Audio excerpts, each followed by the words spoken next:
Hey guys, I'm gonna do 10 minutes worth of screencastify here to get us started on the historical significance of technological advancements, which is our lesson for today. Whatever I don't get done, we can talk a little bit more about on Thursday, but the notes will be attached to the assignment post in Edmodo, so that way you can review them at your leisure and it'll help you do your homework. But technology and human interaction um, go together. I mean, technology affects us in several ways, but four main areas that we can identify: social, cultural, economic, and political. Social interaction obviously relates to humans and it's human society and its members, and so technology helps us interact or has changed the way we interact with each other. Cultural interaction relates to the shared knowledge and values of a society. It used to be that you couldn't find any valuable information on the internet. The internet was not legit, but now we have had a cultural shift, and there's lots of good resources on the internet that do have scientific significance. The internet's become a way of sharing um, complex information. Economic interaction relates to a society's systems of production and management of material worth.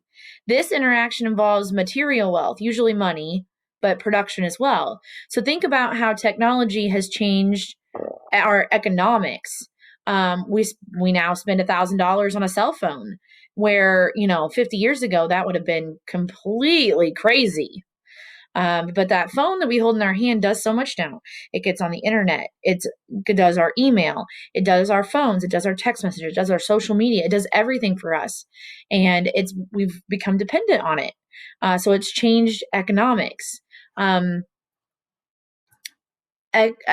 Technology has changed economics by making agriculture more productive. So we have more food, and it's changed economics in that regard. I'm sure we could sit here and name tons of examples.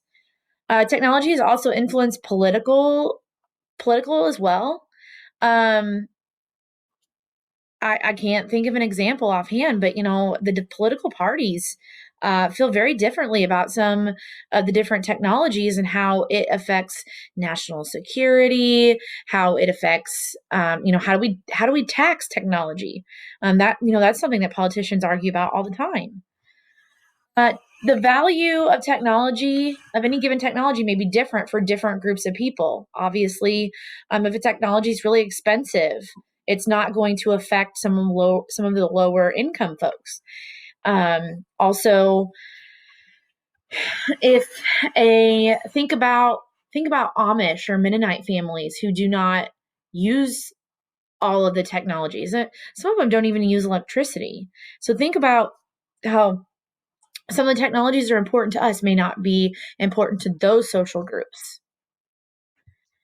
Technology has lots of advantages. Human innovation is involving the generation of knowledge and processes. It's crazy the advantages that we have, but there are also some trade-offs there, and there are disadvantages as well. Um, Advantages: technology brought us the internet, not just to work, but we have it in our homes, and now we have it at school. I mean, we're doing all of our learning online this semester, and this is something we couldn't have done even 5 years ago, even 10 years ago. It allows us to communicate and travel from almost anywhere in the world. Think about there was a time where there were a lot of parts of the country that did not get internet service or did not get cell phone service. And the main one, I think probably the most important one that we need to remember when we talk about the disadvantages, is all the medical advancements in assisting doctors to diagnose medical conditions, and also scientists in their research. I've actually benefited from some new technologies. I haven't got to tell you guys this, but I have epilepsy, and 6 years ago I had surgery on my brain because of new medical technologies. I haven't had a seizure in 6 years, which is a huge step for me. And that's just one of the many medical advancements. I can talk about other people in my family who have had surgeries that, due to medical advancements, have,